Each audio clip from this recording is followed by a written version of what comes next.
আল্লাহর নবী বিশ্ব নবী রাহমাতুল লিল আলামিন সহিহ বুখারী শরীফের 6806 নম্বর হাদিসের বর্ণনা عن أبي هريرة رضي الله تعالى عنه قال قال رسول الله صلى الله تعالى عليه وسلم سبعة يظلهم الله في ظله يوم لا ظل ظله আল্লাহর নবী বলেন কিয়ামতের ময়দানে আল্লাহ পাকের আরশে আযমের ছায়া ছাড়া অন্য কোনো ছায়া থাকবে না। ওই মুহূর্তে আমার আল্লাহ 7 শ্রেণীর মানুষকে আরশের নিচে ছায়া দান করবে। কিয়ামতের কঠিন ময়দানে যেদিন আল্লাহর ছায়া ছাড়া, আল্লাহর আরশের ছায়া ছাড়া আর কোনো ছায়া থাকবে না, ওই বিপদের মুহূর্তে যেদিন মাথার আধা তবুর সূর্য থাকবে, আমার ভাই রে, সূর্যর তাপে মাথার মগজগুলো টকবক টকবক করতে থাকবে, জমিনটা হবে তামার, কেউ কাউকে চিনবে না, সবাই শুধু উপরের দিকে তাকায় থাকবে। আল্লাহর নবী হাদিস শরীফের মধ্যে আরো বর্ণনা করেন, জাহান্নামীদের চোখের পানির কারণে জাহান্নামীরা এমন কাঁদতে থাকবে, এমনভাবে কান্নাকাটি করতে থাকবে, কাঁদতে কাঁদতে কাঁদতে কাঁদতে এক পর্যায়ে জাহান্নামীদের চোখের পানিতে সমুদ্র হয়ে যাবে। আর ওই চোখের পানির উপর দিয়া স্টিমার চলবে, লঞ্চ জাহাজ চলতে থাকবে। জাহান্নামীদের চোখের পানি এত পরিমাণ হবে, আফসোস করে কাঁদবে। ওই জাহান্নামীদের চোখের পানির ওই সমুদ্রের নদীর উপর দিয়ে স্টিমার চলতে থাকবে, জাহাজ চলতে থাকবে। জোরে কোন আল্লাহু আকবার। আল্লাহ তাআলা আমাদের সকলকে ওই কঠিন দিনে আমাদের প্রত্যেককে যেন আল্লাহ তাআলা আরশের নিচে ছায়া দান করে, সকলেই বলেন আমিন। আমার ভাইয়েরা খেয়াল করবেন, আল্লাহর নবী বলেন কিয়ামতের কঠিন ময়দানে আরশের নিচে 7 শ্রেণীর মানুষকে ছায়া দিবেন। এর ভিতরে 1 নম্বর হলো ইমাম আদিলিন, ইনসাফকারী বাদশাহ, ন্যায়পরায়ণ বাদশাহ। যেই বাদশাটা সারা দুনিয়ার ভিতরে তার রাজ্যের মধ্যে সুন্দর করে ইনসাফভাবে বিচার করেন, ইনসাফভাবে প্রত্যেকটা কাজ করেন, ফয়সালা দেন, এই ইনসাফকারী বাদশাকে, এই ন্যায় বিচারক বাদশাকে কিয়ামতের ময়দানে আমার আল্লাহ আরশের নিচে ছায়া দান করবে। 2 নম্বর আল্লাহর নবী বলেন ওয়াশাবুন নাশা ফি ইবাদাতিল্লাহ, আল্লাহু আকবার, ওয়াশাবুন নাশা ফি ইবাদাতিল্লাহ। আল্লাহর নবী বলেন যেই যুবক যৌবনকালে মাওলার ইবাদত করে কাটায় দিবে, যৌবনকালে যে 5 ওয়াক্ত নামাজ পড়বে, আল্লাহর হুকুম সঠিকভাবে মানবে, আল্লাহ পাক রব্বুল আলামিনের হুকুম সঠিকভাবে পালন করবে, পয়গম্বরের সুন্নাত অনুযায়ী জীবন যাপন করবে, আল্লাহ যা আদেশ করেছেন ওই অনুযায়ী চলবে, আল্লাহ যা হারাম করেছেন তা থেকে বেঁচে থাকবে।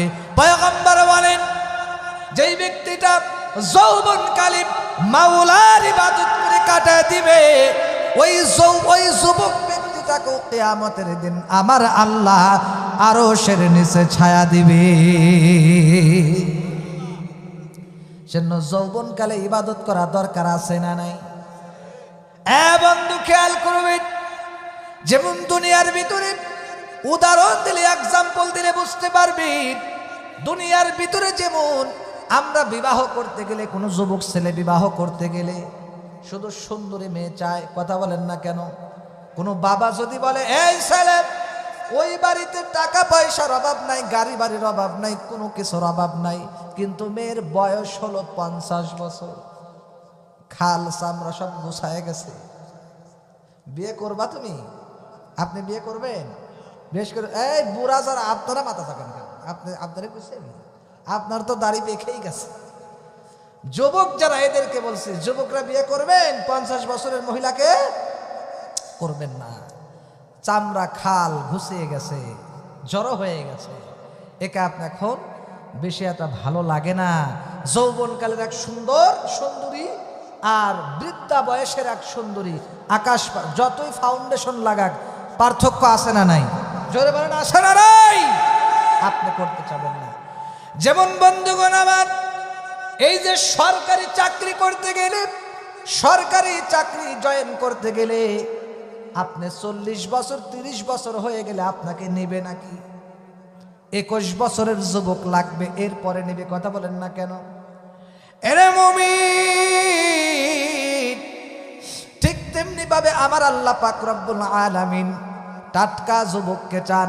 আমার আল্লাহ যুবকের সেজদাকে খুব পছন্দ করে, যুবকের কোরআন তেলাওয়াত পছন্দ করেন, যুবকের জিকির আজগার আল্লাহ খুব পছন্দ করেন। যুবকের আল্লাহ আল্লাহ ডাক দিলে আমার আল্লাহ যুবকের এই আল্লাহ ডাকটা খুব পছন্দ করেন।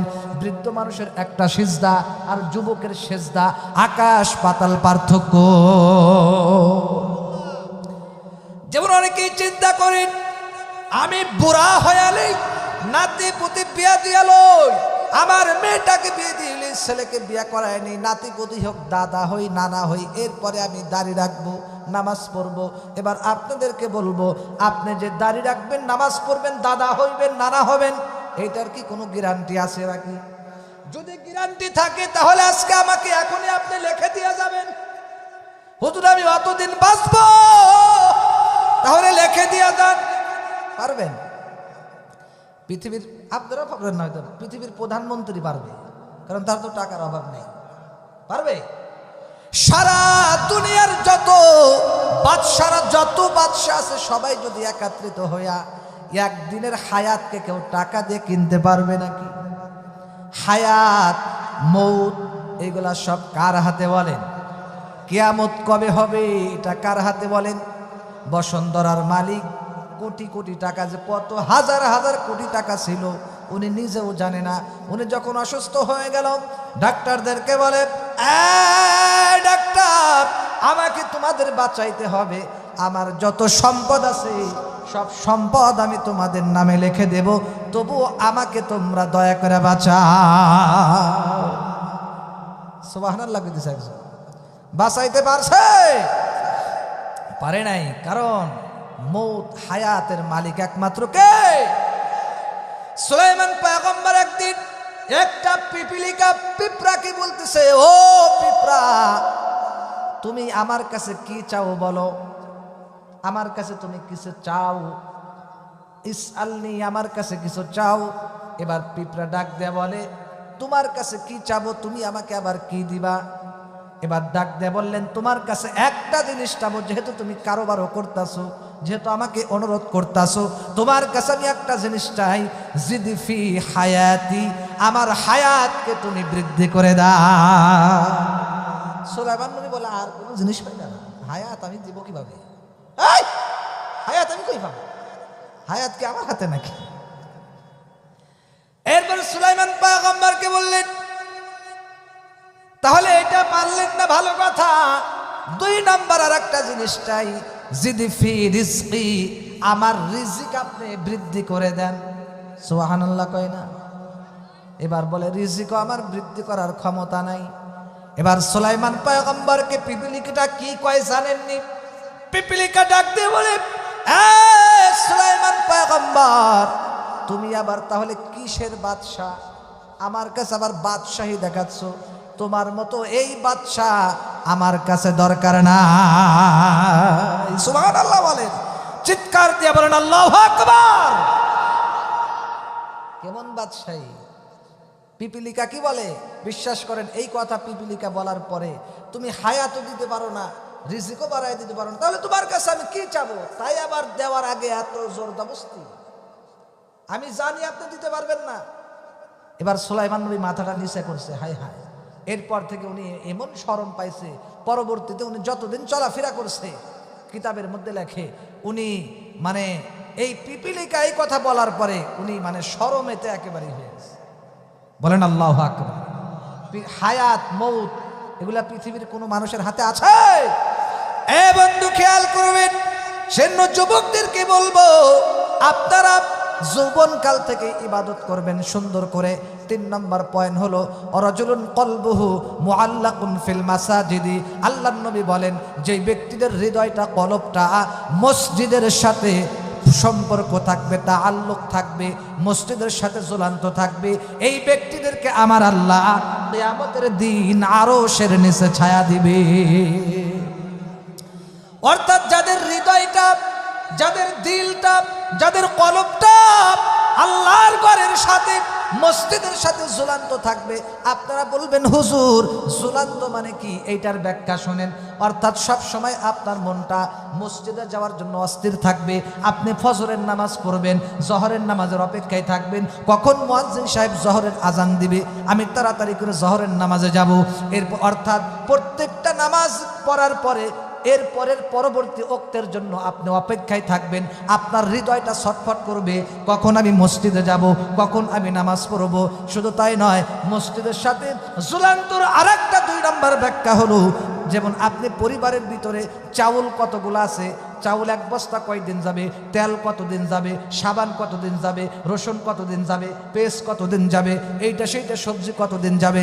আপনি যেমন পরিবারের প্রতি খেয়াল রাখেন, ফ্যানটা কতদিন চলবে, নষ্ট হয়েছে না ভালো আছে, পানি ঠিক আছে কিনা, মোটর ঠিক আছে কিনা, এইগুলা যেমন আপনি ভালো করে খেয়াল রাখেন, ঠিক তেমনিভাবে মুহাদ্দিসিনে কিরামগণ বলেন আপনি মসজিদের সাথে ঝুলান্ত মানে এটার ব্যাখ্যা হলো মসজিদের ফ্যানটা ঠিক আছে কিনা, ওযুখানা ঠিক আছে কিনা, মুসল্লিরা ঠিক মতো ওযু করতে পারে কিনা, ঠিক মতো কার্পেট বিছায় নামাজ পড়তে পারে কিনা, মুসল্লিরা ভালো মতো নামাজ পড়তে পারে কিনা, নাকি জায়গা হয় না।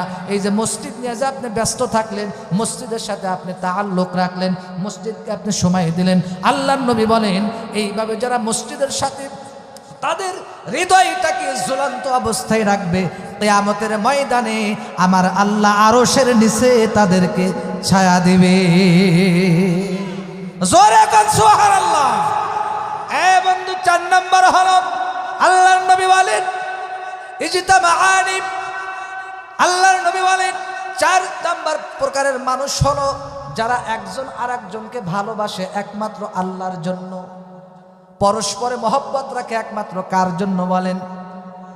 অর্থাৎ মহব্বত রাখেও আল্লাহর জন্য, আবার ইদা খরাজা, আবার ইদা খরাজা মিনহু, আবার মহব্বত ছেড়ে দেয়, পৃথক করেও আল্লাহর জন্য। কাউকে ভালোবাসে আল্লাহর জন্য, আবার কারোর সাথে শত্রুতা করেও একমাত্র আল্লাহর জন্য। এটা আল্লাহর জন্যই করতে হবে।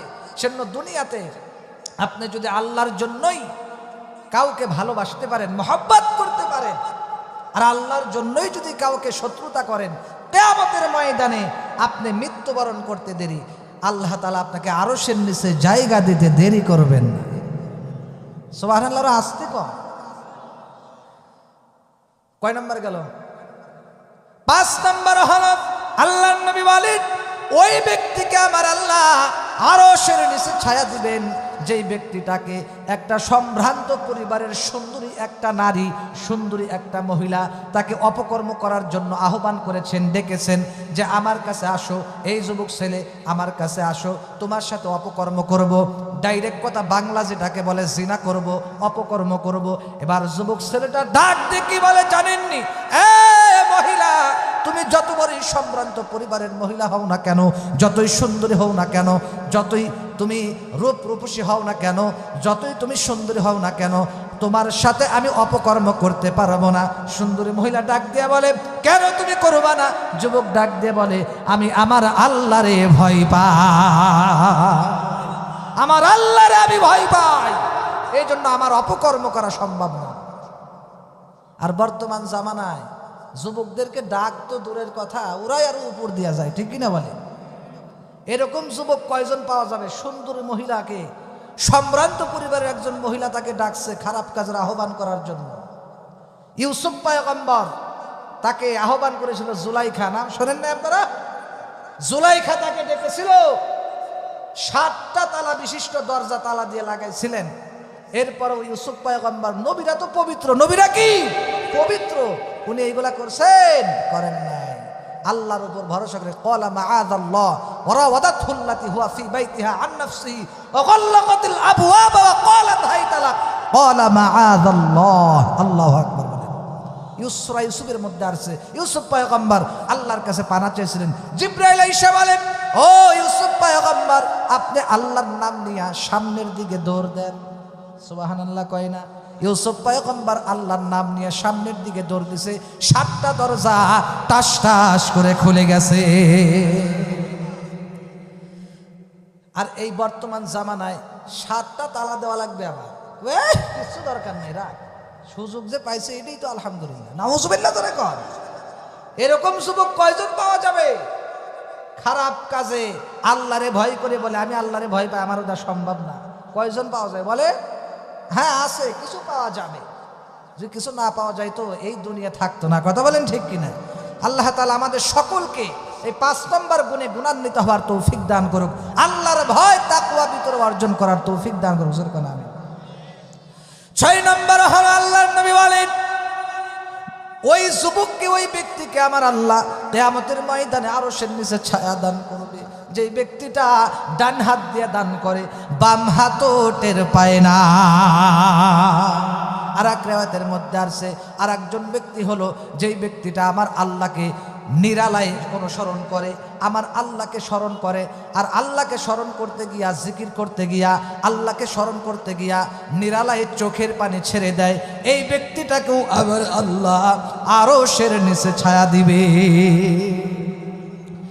তাহলে 1 নম্বর হলো আল্লাহর নবী বলেন কিয়ামতের কঠিন ময়দানে 7 শ্রেণীর মানুষকে আমার আল্লাহ আরশের নিচে ছায়া দান করবে। 1 নম্বর হলো ইমাম ও আদিলিন, ইনসাফকারী বাদশাহ, মনে আসেনি? 2 নম্বর হলো ওয়াশাবুন নাশাআ ফি ইবাদাতিল্লাহ, ওয়াশাবুন নাশাআ ফি ইবাদাতিল্লাহ। 2 নম্বর হলো যেই যুবক যৌবনকালে আমার মাওলার ইবাদত করে কাটাবে, আমার আল্লাহ ওই ব্যক্তিকে আরশের নিচে ছায়া দিবে। 3 নম্বর হলো ওই ব্যক্তিকে আমার আল্লাহ আরশের নিচে ছায়া দিবে যার হৃদয়টা মসজিদের সাথে ঝুলান্ত থাকে, কথা বলেন ঠিক কিনা? 4 নম্বর হলো ওই ব্যক্তিকে আমার আল্লাহ জান্নাতের আরশের নিচে ছায়া দিবে যেই ব্যক্তিকে সম্ভ্রান্ত পরিবারের সুন্দরী মহিলা আহ্বান করছে খারাপ কাজ করার জন্য। এবার ওই ছেলেটা ডাক দেয়া বলে না না, আমি আল্লাহরে ভয় করি। 6 নম্বর হলো ওই ব্যক্তি, যেই ব্যক্তিটা ডান হাত দিয়ে দান করে, বাম হাত টের পায় না। 7 নম্বর হলো যেই ব্যক্তিটা আল্লাহকে অনুসরণ করে আর নির্জনে আল্লাহকে অনুসরণ করে, আর চোখ দিয়ে টপকায়া টপকায়া পানি আসে, চোখ বেয়ে গাল বেয়ে পানি আসে, আল্লাহর ভয়ে কান্নাকাটি করে, এই ব্যক্তিকেও আমার আল্লাহ আরশের নিচে ছায়া দান করবে। বন্ধুগণ আমার, আজকের থেকে আপনারা নিয়ত আছে তো ইনশাআল্লাহ? বলে যুবক ভাইরা, মুরব্বী বাবারা, আমার আম্মা জানদেরকেও বলবো আজকের থেকে পাক্কা নিয়ত করবেন। যুবতী মেয়েরা যারা আছেন আপনারা খাস পর্দা করবেন, এলোমেলো বেশি চলাফেরা করিলেন না, কারণ আপনারা কিন্তু দামি মানুষ, কথা বলেন ঠিক কিনা? আপনি কি হীরা মানিক স্বর্ণ আপনি কি খোলা হাতের মধ্যে রাইখে ঘুরবেন? হীরা মানিক স্বর্ণ এগুলা হাতে নিয়ে এভাবে ঘুরবেন নাকি ঢাইকা রাখবেন? খেয়াল করো, স্বর্ণ, হীরা মানিক, মণিমুক্তা, দামি জিনিস নিয়ে যেমন তুমি রাস্তার ভিতরে চলাফেরা করবা না, মানুষকে দেখাইবা না, কারণ ওটা একটা দামি জিনিস, তুমি ঢাইকা রাখবা। ঠিক তেমনি ভাবে ও আমার আম্মা জান, তুমি কিন্তু স্বর্ণের চাইতেও দামি, হীরা মানিকের চাইতেও দামি, এই পৃথিবীর সব সম্পদের চাইতেও দামি। আপনারা বলবেন এর দলিল কি? হযরত আলী রাদিয়াল্লাহু তাআলা আনহু বলেন একজন সৎ, একজন নেককারিনী স্ত্রী হলো এই পৃথিবীর সব সম্পদের চাইতেও দামি। সুবহানাল্লাহ বলেন। কিসের হীরা মানিক স্বর্ণ? সেজন্য আজকের থেকে প্রতিজ্ঞা করেন, নিয়ত করেন আম্মা জানেরা, আপনারা দামি জিনিস, দামি মানুষ, আপনারা পর্দায় থাকবেন, ঢেকে থাকবেন, আড়ালে থাকবেন, যত গোপনে থাকবেন আল্লাহ আপনার সম্মান দাম তত বাড়ায় দিবে। সুবহানাল্লাহ। সেজন্য আজকের থেকে আমরা এই কথাগুলোর উপরে আমল করার চেষ্টা করব। আমার ভাই রে, আমার সময় শেষ হয়ে গেছে, আমার বয়ান আমি এখনই শেষ করে দেব। আমার বন্ধুগণ, আমার পরে কিন্তু আপনাদের একজন প্রধান আকর্ষণ আছে। সুবহানাল্লাহ কোন? হযরতুল আল্লাম মাওলানা, হযরতুল আল্লাম মাওলানা কে? হায় হায়, কে পড়ে গেল? হযরতুল আল্লাম সুলাইমান নুরি হাফিজাহুল্লাহ, 36 ইঞ্চি বক্তা। আলহামদুলিল্লাহ বলেন। এটা আল্লাহ পাকের কুদরত। উনি এখনই মঞ্চে চলে আসবেন। আজকের মাহফিলের প্রধান আকর্ষণ হযরতুল আল্লামা হাফেজ মাওলানা সুলাইমান নূরী সাহেব 32 ইঞ্চি হুজুর। আল্লাহ তাআলা হুজুর এখনই চলে আসবে। যারা এখনো রাস্তাঘাটে বিভিন্ন জায়গায় ঘোরাফেরা করতেছেন, আমার আরেক জায়গায় আরেকটা মাহফিল আছে ভাই, সেজন্য আমার এখনই যেতে হবে। যদি আপনারা কষ্ট পেয়ে থাকেন আমাকে মাফ করে দিবেন ইনশাআল্লাহ। বলেন, ওখানে আমার কথা দিয়ে আসছি 9টায় আমার বয়ান, যেতে হবে সর্বোচ্চ 9:15টায়। সেজন্য আপনারা সবাই আমার জন্য দোয়া করবেন। যদি আল্লাহ ভবিষ্যতে সুযোগ দেয় আপনাদেরকে প্রাণ ভরে ওয়াজ শোনাবো ইনশাআল্লাহ। বলেন ইনশাআল্লাহ।